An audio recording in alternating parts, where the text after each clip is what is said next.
Hello, this is a review for the Sig Sauer P320 series, the commercial line of these pistols. And as you can see here on the table, I've got a pair of these. The one on the right is a full-size chambered and 9mm. This is my pistol that I purchased a couple months ago, I guess. And the one on the right is a compact version, chambered in .40 caliber. A friend of mine at work was kind enough to loan it to me for this review, so we would have a pair of these to show instead of just one, especially considering that this is not the latest design in pistols, and a lot of reviews have been done on these already. So I'm basically just here going to show you these two pistols and put my own little spin on it. So let's get right down to it. Okay, now just for an overview of the specs of both of these pistols, I'll start with the P320. Once again, the barrel length is 4.7 inches, and I am going to show this on the screen. Overall length of the pistol is 8 inches even. The width is 1.3 inches, and the height is 5.5 inches. The advertised weight on this pistol is 29.5 ounces. That's a little bit misleading, and we'll see why here in a few moments. Finish is black nitron. Sig light sights on this particular one. And it comes with two 17-round mags. On the P320C, barrel length is 3.9 inches. The overall length is 7.2 inches, which would make it a little bit more suitable for carry since it is a bit smaller, a bit shorter rather. Width is exactly the same, 1.3 inches. Height is a tiny bit shorter at 5.3 inches, but you can still fit all your fingers on it. Not a big deal. Advertised weight on this one is 25.8 ounces. Finish again, black nitron. It has what are called the contrast sights, which are basically just white dots. And it comes with two 13-round magazines. And that's pretty much it.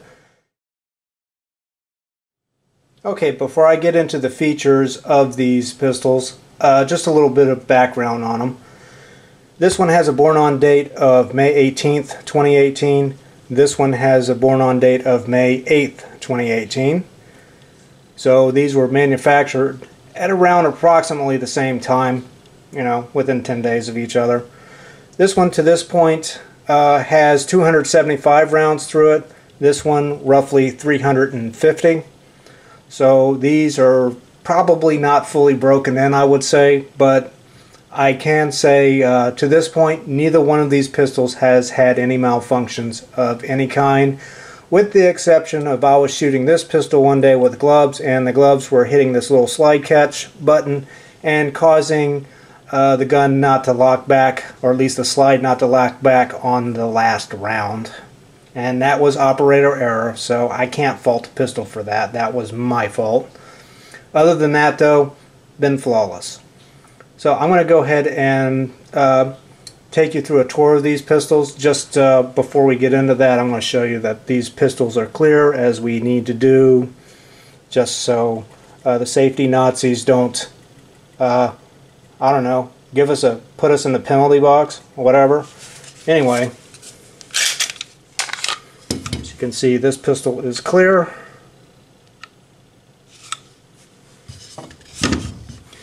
And this pistol is also clear. Alright, now that we got that out of the way, let's get down to it.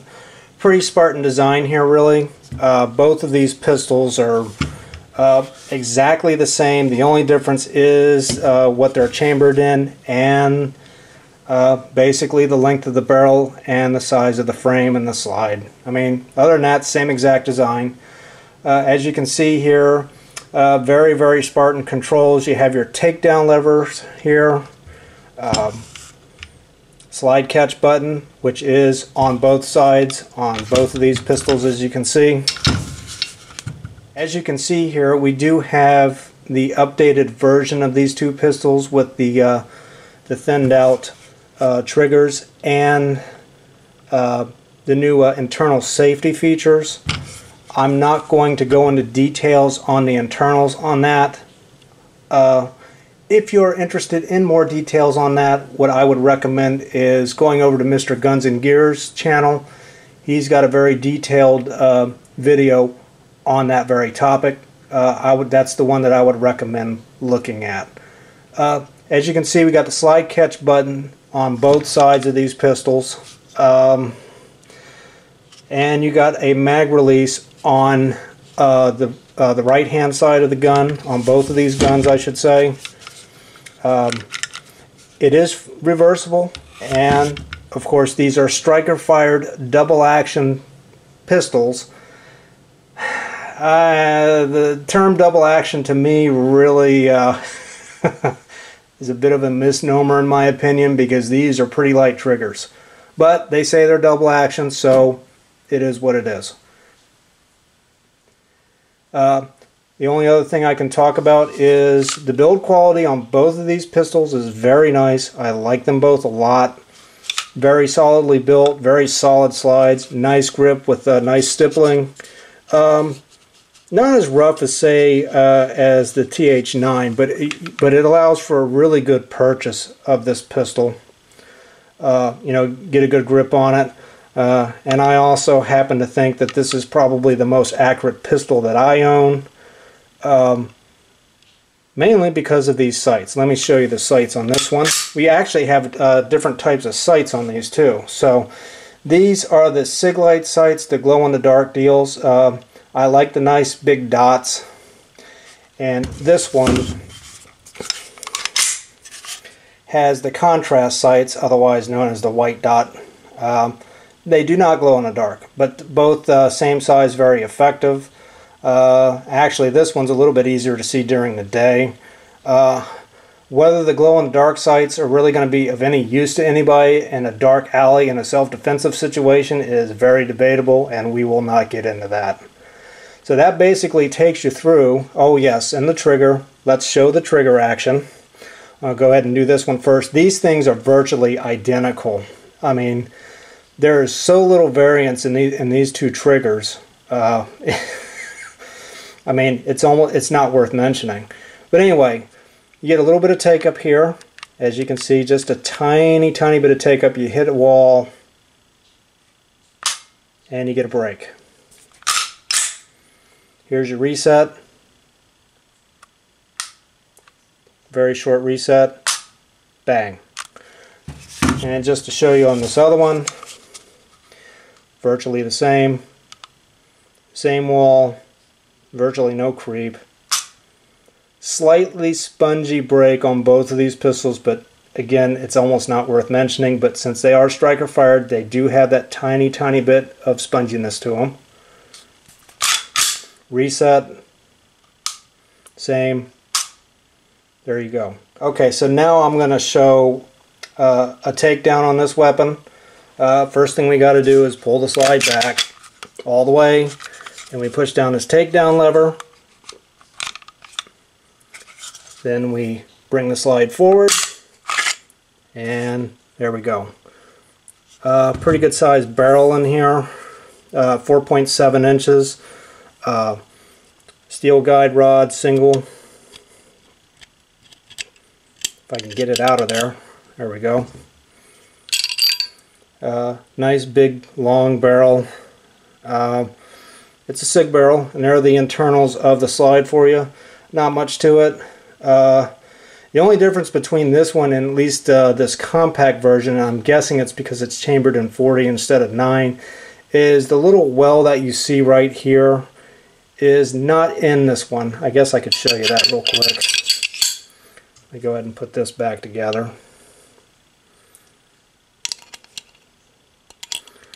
This is a little bit dodgy to do on camera. Come on, get in there. There we go. So we'll put that one aside, and we'll go ahead and take this one down. Same deal on this. Bring the slide all the way back. Push the takedown lever all the way forward until it stops.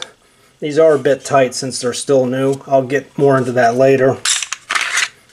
And same deal here. This one, the compact version, has a double spring captured coil. Both of these, of course, are made out of metal. And the barrel in this one is 3.9 inches, basically the same deal. Just a little bit shorter. As you can see on this slide, there's no well there. I find that kind of interesting. Of course, the cool thing about that is it makes this one a little bit easier to clean, because you kind of have to dive down and into the well on this other one. Let me go ahead and put this back together.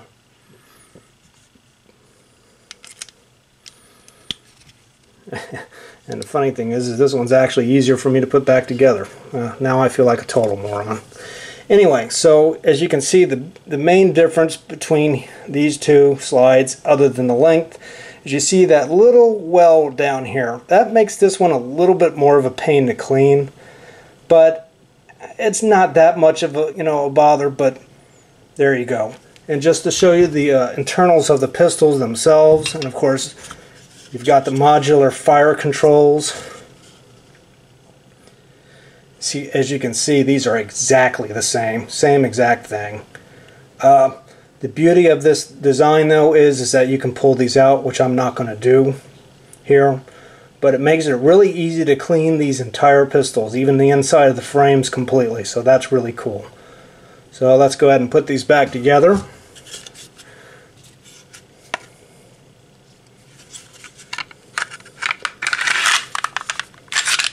And you have to lock the slide back, flip that forward, and there you go. Go ahead and stick this one back together.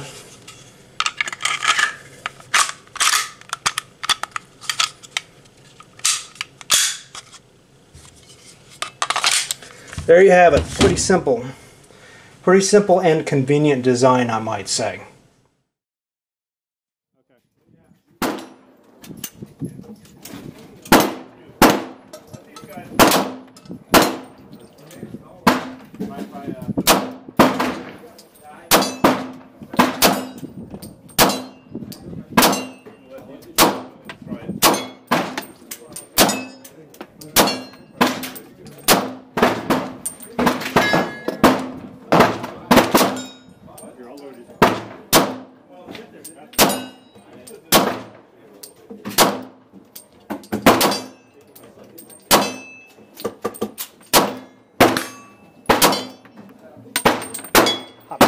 Oh, that burned.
Okay, and here we go with the weigh test. Empty gun, empty magazine. Let me go ahead and zero this out first. There we go. Okay, we're going to weigh the pistol by itself first here. 24.5 ounces. Now we're going to weigh the magazine by itself. 2.8 ounces. Now we're going to weigh them together as separate pieces. And we got 27.3 ounces. Let's put them together. Weigh it as a single piece here. 27.3 ounces, which is actually over the advertised weight of 25.8 ounces. Interesting. And it gets more interesting. Let's go ahead and weigh the do the full size pistol.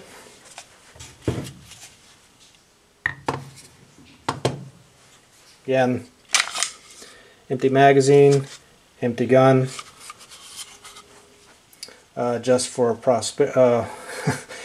posterity's sake, let's go ahead and zero out the scale again. There we go. Pistol by itself, we've got 25.4 ounces. Magazine by itself, 3.0 ounces.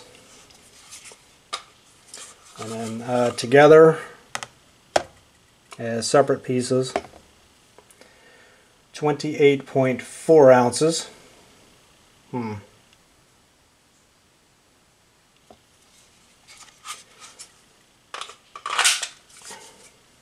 And as a single piece, 28.4 ounces. So, interestingly enough, this one is actually a little bit less than advertised weight. It's coming in at 28.4 ounces.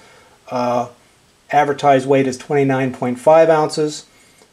In fact, this weighs less than my TH9 does by 0.2 ounces. But whatever. Interesting that one weighs more than advertised and the other weighs less. Okay, here we go with the trigger pull test. With my Lyman gauge, let's just make sure this is cleared out first. We're going to give each of these pistols 3 tugs. I'm going to start with full size here. 3 pounds, 9.4 ounces.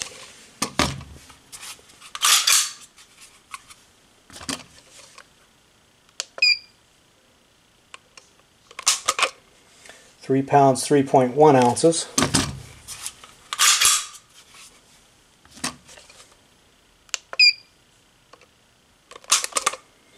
£4, 0.8 ounces, and that averages out to 3 pounds, 9.8 ounces. Pretty light triggers on these things. Okay, we're going to do the same thing here with the P320C.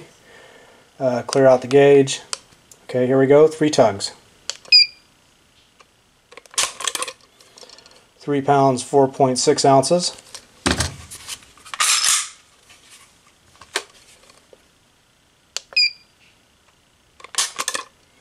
£3, 1.3 ounces.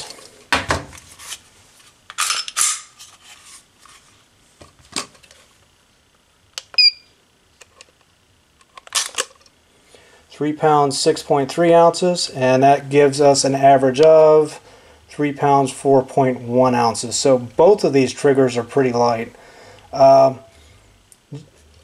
Just off camera, I worked on this a little bit just to say that it ranges around 3.5 to 4 pounds on both of these pistols.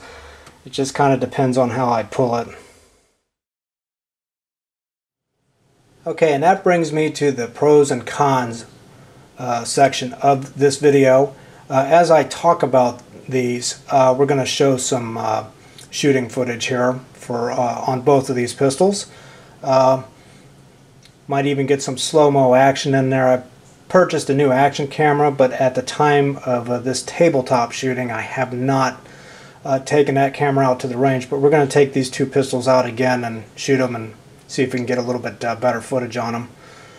Anyway, but let's get right to the pros. First and foremost, both of these pistols are very easy to shoot. There's no two ways about it. I mean, they fire like a dream, both of them. Triggers are extremely consistent. Trigger is good, especially considering that these are stock trigger. Always breaks in the same place.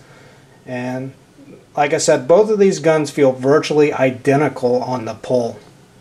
It's just, I mean, there's virtually no difference between the two. So pretty much after you've pulled this trigger a few times, you pretty much know and can easily expect and anticipate, you know, when and where it's going to break. The finish on both of these is nice, and these guns are definitely not sloppily put together. Just like them a lot. I have some cheaper budget guns, and there's definitely a difference in the finish and the build and all of that. That's not to say that those cheaper guns are bad or unusable. These just have better build quality. That's the bottom line. The slides are robust and solid feeling, very solid feeling. And the fact that it has ambidextrous slide catch buttons is really cool. That makes it suitable for both lefties and righties. The mag release button also is extremely smooth, which I'll show you here on these. I mean, both of these are the same. I mean, they just come right out. It's ridiculously easy. And they also have pretty good ejection. This is just coming straight up at the camera. Yep. Pretty good. And this one's pretty much exactly the same. I mean, there's really virtually no difference on these two.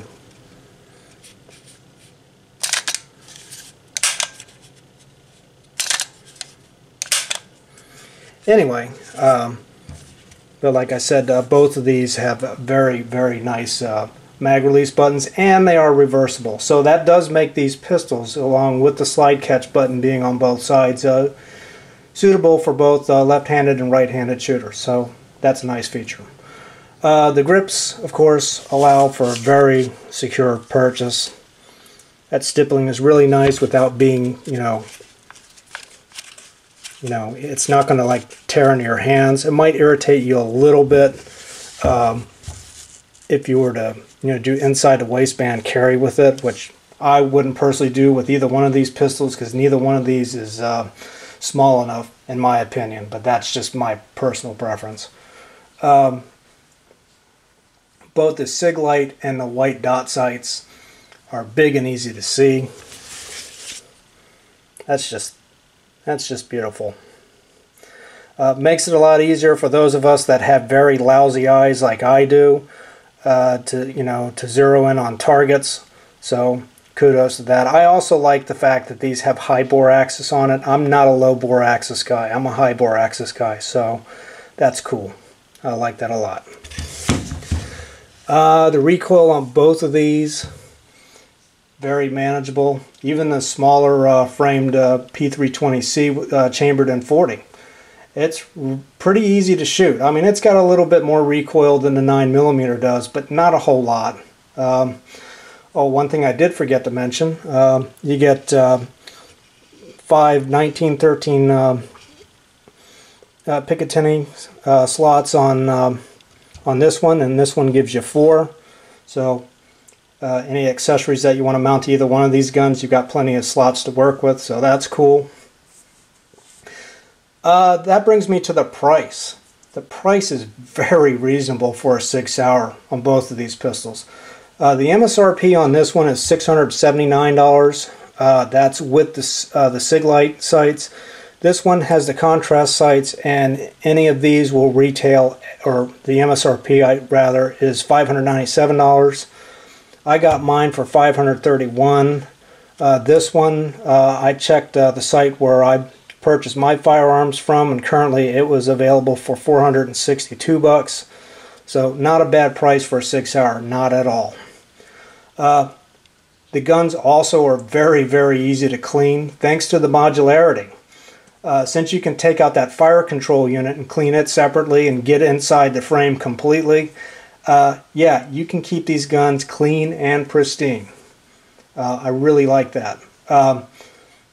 It's also nice in the fact that you can convert either one of these pistols to other calibers and sizes because of the modularity. But honestly, getting a conversion kit is almost expensive as getting another complete pistol. I could see where that might be an advantage if you can only have one firearm, if you're in one of those places that allows that. Here in the United States, that's not a problem. It'd make more sense just to get another complete pistol, honestly. And the accessories are easy to find for this, and the magazines. So lots of pros. Like both of these pistols a lot. But there are a few things that I'm not really that thrilled with. The first thing being is that the takedown levers can be very stiff at first. That does come with a little silver lining. They're very stiff, especially right out of the box. Mine especially. I had to use a mechanical rag to get that thing to turn. Otherwise, that lever would have gone right through my thumb. But after a couple hundred rounds, it loosened up, so it's a lot easier to rotate it now. But just be aware that if yours is extremely tight like that, it will loosen up after you shoot the weapon some. So it's kind of a con at the beginning, but it goes away. Another con, which I mentioned earlier in the video, is the slide catch may cause the pistol not to lock back on the last round if touched, or if you're wearing gloves and the gloves touch it. It happened to me. You know, wasn't really an issue, but I mean, if you see right here, here's your slide catch button right here. I don't know if you can see that on camera or not, but it does not take much to move it around. Doesn't look like it'd be easy to move around, but yeah, it does not take much. So that's the reason for that. So that's just something to be wary of. If you're shooting it without gloves, chances are you're not going to have that issue unless you hold really high on the slide. Other than that, shouldn't be a problem. But that issue does exist, if you could call it that. It's just those slide catch buttons are really sensitive. The cases. Well, let me get a case here. This is really my biggest complaint about this package. The cases are not that great. The plastic's pretty thin, and the one that mine came in, the lining on it's already falling apart. As a matter of fact, I'll show you here real quick. As you can see here on this case, see, look at that. That lining's already coming off.